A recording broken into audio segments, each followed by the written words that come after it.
성탄 주일입니다. 영어로 크리스마스라는 단어는 Christ, 그리스도와 Mass, 예배 혹은 경배, 우리 캐톨릭에서 미사라는 이 두 개의 단어가 합성된 것입니다. 이 세상의 구원자로 오신 예수님을 경배한다는 의미의 이 크리스마스의 유래는 AD 325년경에 로마에서부터 시작이 되었습니다. 원래 로마인들은 12월 25일을 그들이 섬기던 태양신의 탄생일로 섬겨왔습니다. 그러나 기독교가 로마의 국교로 책정되면서 이 날은 세상의 빛으로 오신 예수님의 탄생일로 재탄생하게 된 것입니다. 기독교에서 그리스도는 우리의 새로운 태양이십니다 라고 선포했고, 그리고 12월 25일을 그리스도의 성탄일로 선포함으로써 이교도들이 섬기던 태양신의 축제일이 그리스도의 탄생을 축하하는 성탄절이 되었던 것입니다. 우리 성탄절에 가장 쉽게 연상되는 것이 산타클로스입니다. 우리 크리스마스 이후에 착한 아이들에게 선물을 가져다 준다는 이 전설의 산타클로스는 역사적인 인물에서부터 유래된 것입니다. 270년경 지금의 터키 지역에 있는 파타라라는 시에서 출생한 세인트 니콜라스라는 그 분에게서 나온 것이죠. 그는 자선하는 마음이 너무 강했고 많은 가난한 사람들을 돕는 삶을 살았습니다. 후에는 그 자신이 미라 지방의 대주교가 되었습니다. 그리고 남몰래 계속해서 많은 선행을 베풀었습니다. 카톨릭에서는 세인트 니콜라스를 성인으로 숭배를 하고 있고, 또 일부 유럽 사람들은 이 니콜라스의 선행을 기려서 그의 기일 전날인 12월 5일경에 많은 어린이들에게 선물을 나누어 주었는데, 여기에서부터 산타클로스의 선물 주는 것이 나온 것입니다. 재미있는 것은 붉은 모자와 붉은 옷을 입은 이 산타의 그 모습은 1931년도 미국에서 코카콜라 광고에서부터 시작됐다는 것입니다. 또한 당시에 뉴욕의 신학자였던 클레멘트 무어라는 분이 시를 하나 발표했는데요. 성 니콜라스의 방문, 그 시를 발표할 때 그 산타클로스의 캐릭터의 그림을 함께 발표를 했는데, 오늘날과 같은 8마리의 슬록이 썰매를 끌고 크리스마스 전날 선물을 주러 다니는 그런 요정과 같은 사람으로 캐릭터한 것이 오늘날 우리가 알고 있는 산타로 정착한 것입니다. 요즘 크리스마스나 산타클로스의 이 기독교 정신인 예수 그리스도의 사랑으로 가난한 자들과 어린이들에게 선물을 나누어주는 구제의 정신은 점점 사라지고, 이 산타클로스와 선물이 더 상업화되기 시작하는 것을 보면서 참 안타까운 마음이 들고 있습니다. 여러분들 가운데도 그런 생각을 하는 분들이 많을 텐데요. 그렇다고 크리스마스에 대한 기독교의 고유한 정신과 그 문화까지 배척한다면 그것 또한 옳지 않다고 생각을 합니다. 할 수 있는 대로 우리가 가지고 있는 이 좋은 유산과 문화들을 잘 보존해서 자녀들에게 바로 가르치고, 또 이것을 세상 사람들에게 복음을 전하는 기회로 삼아서 올바른 크리스마스의 전통을 소개하고 나누는 일을 우리 교회들이 감당하게 되기를 바랍니다. 오늘 본문에는 세례 요한의 이야기가 나옵니다. 지금 세례 요한은 감옥에 갇혀서 죽음의 위기가 하루하루 닥쳐온다는 것을 몸소 느끼며 지냈던 때였습니다. 어느 날 그가 자기 제자들을 예수님께 보내서 오실 메시아가 당신이오니까 아니면 다른 일을 기다려야 합니까? 라고 질문을 했습니다. 세례 요한은 이미 예수님을 메시아로 고백한 자였습니다. 그런데 요한이 이 질문을 하게 된 이유는 무엇일까요? 그의 믿음이 흔들렸기 때문일까요? 6절에 예수님께서 누구든지 나로 말미암아 실족하지 아니하는 자를 복이 있다. 이렇게 말씀하신 것을 볼 때에 요한의 믿음이 아주 잠시 흔들렸었다는 것을 우리는 짐작해 볼 수 있습니다. 여러분, 이런 요한의 모습이 우리에게 크게 낯설지 않게 느껴지는 것은 왜일까요? 오히려 정감이 가고 그의 마음을 이해할 수 있을 것 같습니다. 우리들도 신앙생활 하면서 항상 믿음에 서 있는 것이 아니기 때문입니다. 때로는 의심이 들기도 하고 때로는 믿음에서 넘어지기도 합니다. 그럴 때마다 우리는 예수님께 질문하지 않을 수 없습니다. 주님, 정말 주님이 저의 메시아입니까? 이렇게 작은 일에도 믿음이 흔들리고 넘어지는 제가 진정으로 하나님의 자녀가 된 것입니까? 저는 이런 질문이 꼭 나쁘다고 생각하지는 않습니다. 진실된 마음으로 질문하고 주님의 뜻을 구한다면 주님께서는 우리에게 믿음의 은총을 베풀어 주셔서 우리를 더욱 강한 믿음으로 세워주실 것이기 때문입니다. 요한은 요한복음 1장에서 예수님께서 세례를 받으시기 위해 자기에게 나오는 것을 보고 보라, 세상 죄를 지고 가는 하나님의 어린 양이라고 증언했습니다. 또 말하기를 내가 몸에 성령이 비둘기같이 하늘로부터 내려와서 그 위에 머물렀더라, 이렇게 증언을 했죠. 내가 성령이 비둘기같이 임하는 것을 보았기 때문에 그가 하나님의 아들이심을 증언하고 있다, 이렇게 분명한 신앙 고백을 했었습니다.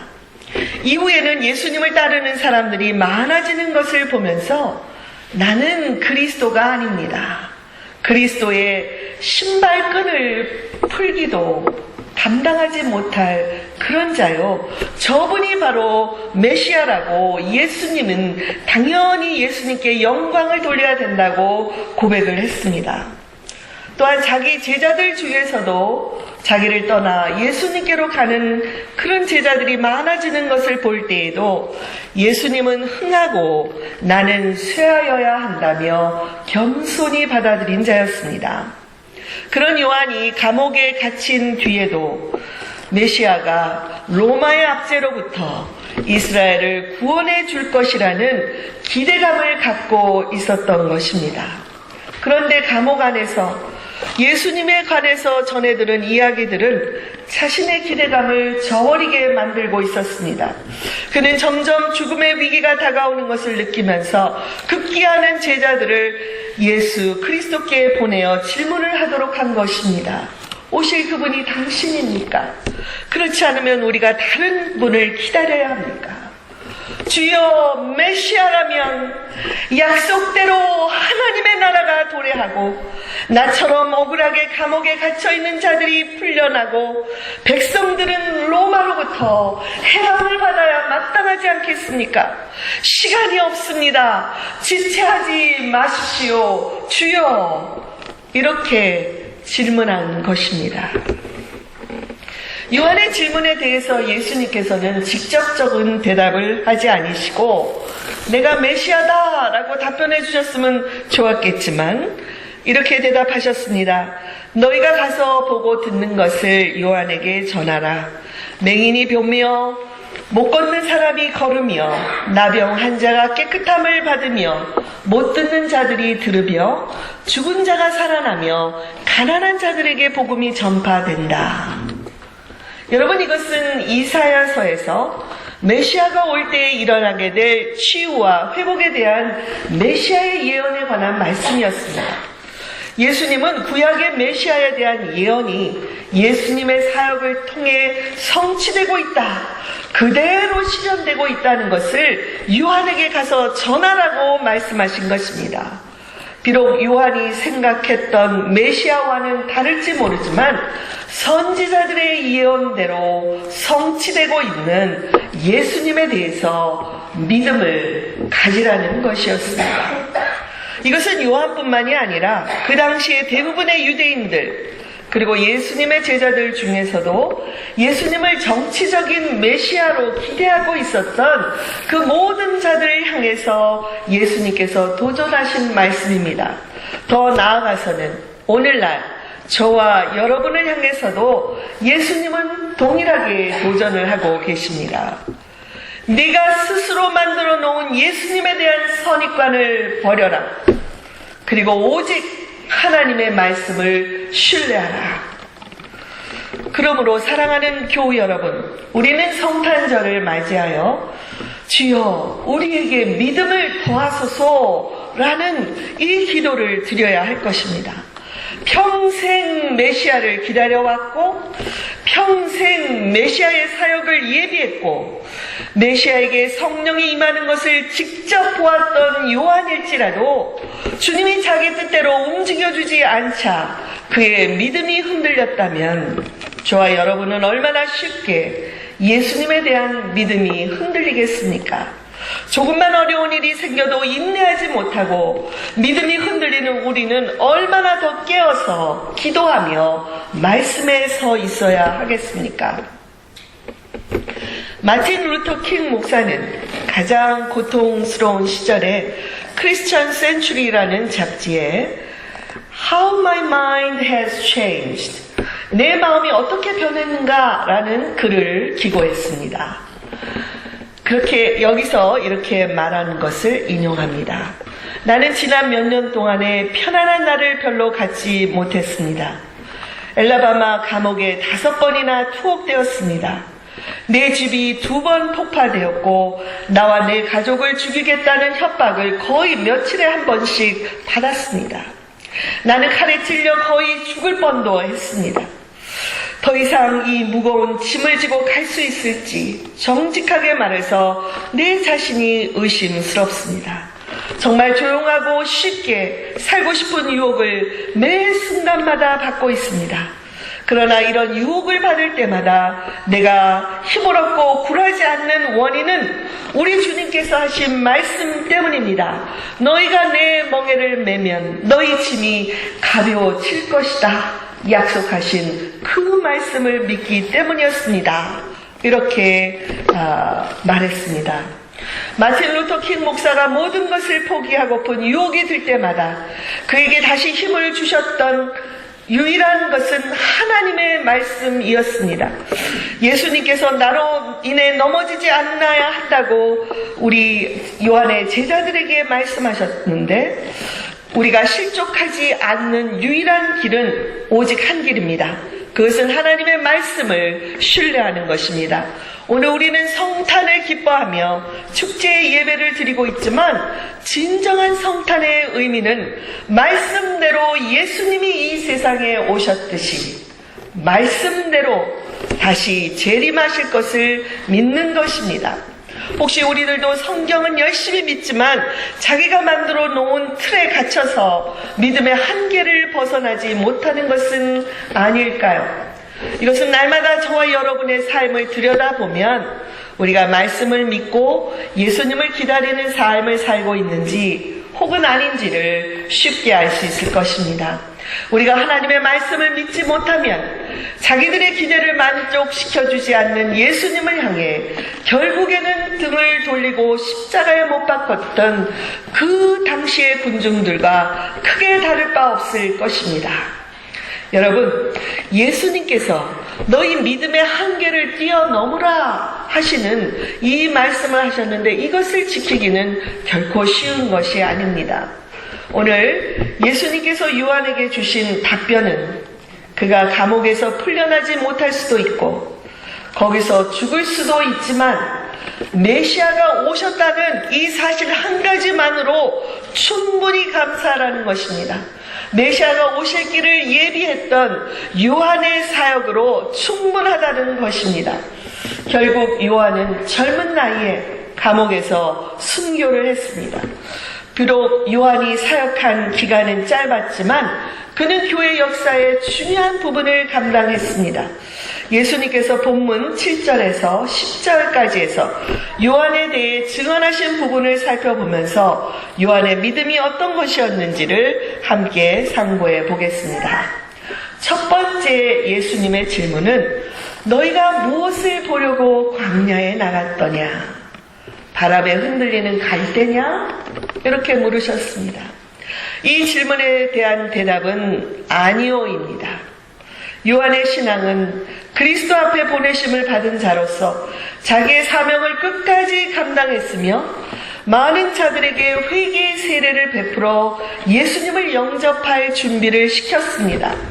비록 감옥에서 한때 메시아에 대한 의문을 가지기도 했지만 결코 그의 신앙 자체가 흔들린 것은 아니었습니다. 요한은 제사장의 아들로 태어나 평생 나실인의 삶을 살았으며 불의와는 어떤 타협도 하지 않았습니다. 그리하여 그가 옥에 갇혔던 것입니다. 따라서 여기 그는 갈대같이 흔들리지 않는 굳은 믿음의 삶을 살았던 자였기 때문에 이 질문에 대한 대답은 no입니다. 둘째 질문은 너희가 무엇을 보려고 나갔더냐? 부드러운 옷 입은 사람이냐? 이렇게 질문하셨습니다. 이 질문에 대한 대답도 아니오입니다.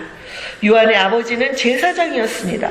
그가 마음만 먹으면 얼마든지 부드러운 옷을 입고 편한 생활을 할 수 있었지만 그는 광야에서 약대털 옷을 입고 철저하게 금욕의 생활을 하며 살았습니다. 그는 신앙의 순수성을 지키기 위해서 포도주나 독주를 마시지 않고 메뚜기와 석청을 먹으며 평생 광야에서 경건한 삶을 살면서 메시아를 기다려온 자였습니다. 셋째 질문은 그러면 너희가 어찌하여 나갔더냐? 선지자를 보기 위함이었더냐? 질문하셨습니다. 이에 대한 대답은 yes, 옳습니다입니다. 예수님은 요한을 선지자로 인정하셨을 뿐만 아니라 선지자보다 더 나은 자라고 말씀하셨습니다. 구약의 선지자들은 하나님으로부터 메시아에 대한 예언을 한 자들입니다. 그러나 요한은 그 메시아를 직접 만났고 그에게 세례를 베풀었고 그의 사역을 예비했던 자였습니다.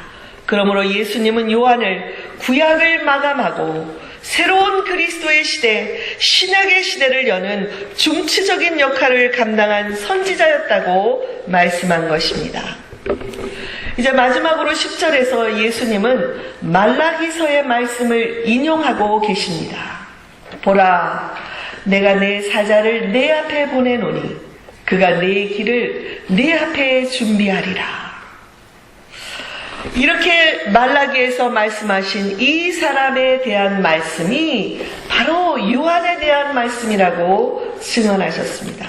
말라기는 메시아가 오실 때에 그의 길을 미리 예비하기 위해서 엘리야의 심령을 가진 선지자를 먼저 보낼 것이라고 했는데 바로 세례 요한이 엘리야의 심령으로 온 선지자라고 말씀하신 것입니다. 교우 여러분, 저는 요한이 제자들을 통해서 예수님의 답변을 전해 들었을 때에 그가 얼마나 기뻐했을까를 생각해 보았습니다. 그는 자신이 믿었던 예수님께서 과연 참된 메시아였다는 것을 확신하며 찬양을 올렸을 것입니다. 잠시 동안은 흔들렸을지 모르지만 이제는 새로운 믿음의 눈을 떠서 메시아에 대한 믿음을 갖게 되었던 것입니다. 내 뜻대로가 아니라 하나님의 말씀에 있는 그대로 믿고 신뢰함으로써 요한은 예수 그리스도를 메시아로 믿었던 것입니다. 결국은 요한의 죽음에 임박했던 그 순간에 그는 감옥에서 메시아를 새롭게 만날 수 있었습니다. 더 이상 자기가 만들어 놓은 틀에 억지로 그 메시아를 짜 맞추려 하지 않고 말씀대로 오셨고 말씀대로 사역을 성취하시는 예수 그리스도를 메시아로 믿게 된 것입니다. 이렇게 요한이 재림의 주를 다시 만날 준비가 되었을 때 그는 당당하게 감옥에서 순교함으로써 하나님의 나라에 들어갈 수 있게 된 것입니다.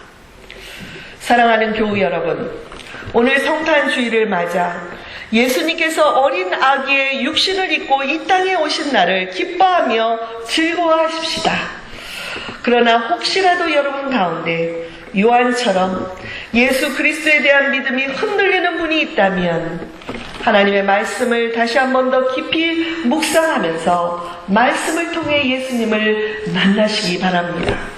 그리해서 우리의 믿음을 회복하고 더욱 굳건한 믿음으로 자라가시기를 바랍니다. 또한 세례 요한이 예수님의 오실 길을 예비했던 것처럼 우리도 다시 오실 주님의 날을 예비하면서 우리 이웃들에게 하나님의 사랑을 전하는 통로들이 되기를 원합니다.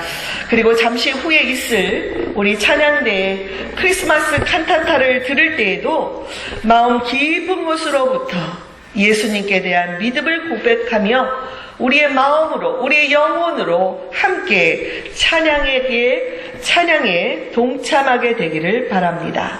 이러한 놀라운 은혜가 성탄 주일을 맞는 저와 모든 교우들 위해 충만하게 임하기를 간절히 축원드립니다. 기도하겠습니다.